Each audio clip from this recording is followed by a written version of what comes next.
A'udhu billahi minash shaitanir rajim. Bismillahir rahmanir rahim. Assalatu wassalamu ala Muhammadin wa alihi at-tayyibin at-tahirin. Rabbi shrah li sadri wa yassir li amri wa hlul 'uqdatam min lisani yafqahu qawli. Rabbi zidni ilman. So, assalamu alaikum everyone. Continuing with looking at the Quran for guidance on relationship well-being. Today we are looking at verse 12 from chapter 49. And in this verse from Surah Hujurat, Allah subhanahu wa ta'ala addresses the believers and gives us another key to relationship well-being. It says, "O you who believe, avoid much suspicion. Indeed, some suspicions are sins." So human minds, our minds, are meaning-making machines. Every moment of every day, we are interpreting what we see, what we hear, and what we experience. And we're trying to make sense of it. And how we do this is we fill the gaps in our knowledge, because obviously when we see something, we hear something, we only have partial knowledge of the experience of somebody else. And we fill this gap in by making assumptions. Now, the problem is that many of our assumptions are incorrect and they're very often negative. And there's very good reason for this. It relates to human survival, but we won't go into this right now. This Quranic verse serves as a very powerful reminder for us to be cautious with our thoughts and interpretations, especially about others. Negative assumptions can lead to unfounded suspicion, to misunderstandings, and to broken relationships. So, have you noticed how easy it is to assume the worst about someone's intentions? For example, a friend doesn't return our call. We assume they're ignoring us. A colleague speaks to us in a short tone. We assume they're upset with us. Someone forgets to invite us to an event, and we assume they don't value us and don't want to include us. So, did you notice that all these assumptions are about interpreting somebody else's behavior as personal to us?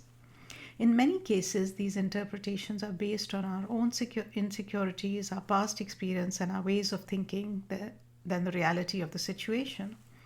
We project meaning onto events that may have very little to do with us. The truth is that much of what other people do is based on their own stuff and has very little to do with us. And yet we are so quick to take everything personally, leading to unnecessary distress for ourselves and stress in the relationship as well. The Quran reminds us to be mindful of this tendency also in Surah Nur, which is chapter 24 of the Quran. In verse 12, he says, "When you first heard about it, why did not the faithful men and women think well of their own people and say, 'This is an evident falsehood'?" The verse refers to an incident where rumors were spread about someone in the community, and instead of believing, and the people ended up believing it. And so the Quran really warns us about this tendency, and it says that instead of believing false accusation, believers meant to think well of each other, give them the benefit of the doubt and resist the temptation to, hear gossip and to accept it, or to accept negative interpretations of themselves and of other people. There's a double standard that we apply unconsciously, of course. Generally when we are judging ourselves, we judge ourselves by intentions and give ourselves the benefit of the doubt. For example, if someone is hurt with us, we say, even if we were, said something which was inappropriate, we would think to ourselves, "I never meant to hurt her, that was not my intention."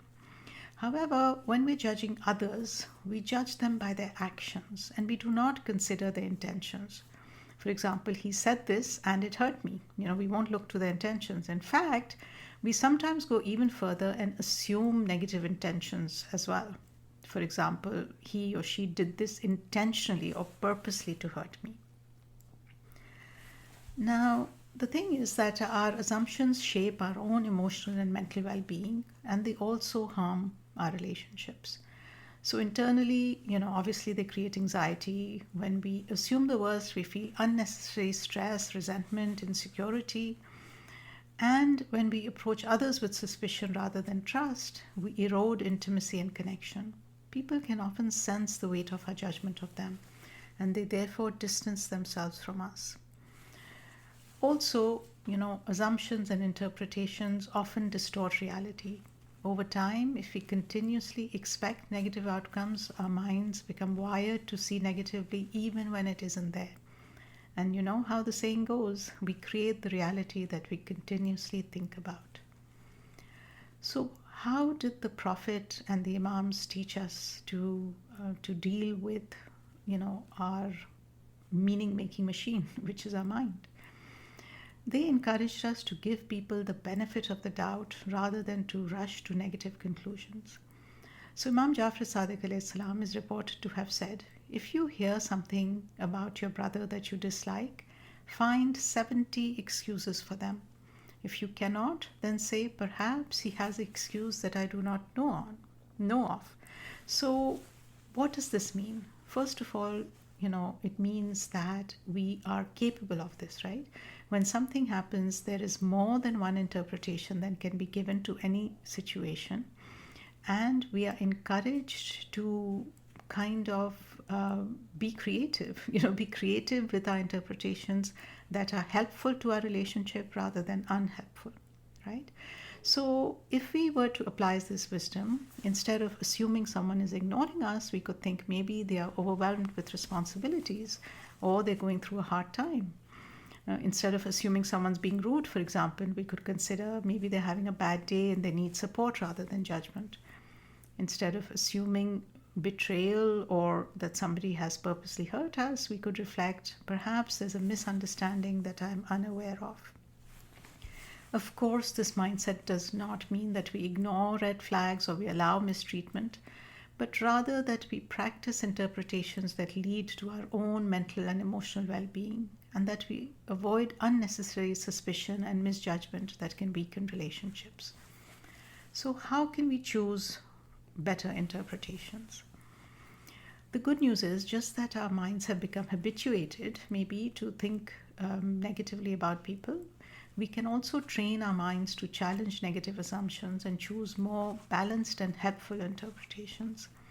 So firstly, here comes the pause again. We need to pause before reacting. When we feel triggered by someone's words or actions, take a deep breath and ask, is this the only possible explanation for what happened? Could there be another perspective that I haven't considered? Consider alternative reasons, assuming that instead of assuming that someone's being rude or dismissive, consider other possibilities. Maybe they're having a bad day. Maybe they didn't realize how they came across.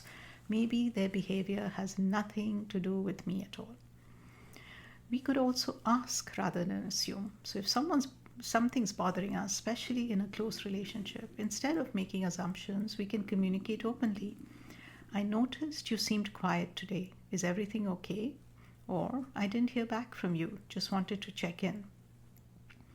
And then we can practice letting go of unhelpful thought. Truth is that our minds are, they think. Just as the heart beats, our minds think. And not every thought deserves our full attention.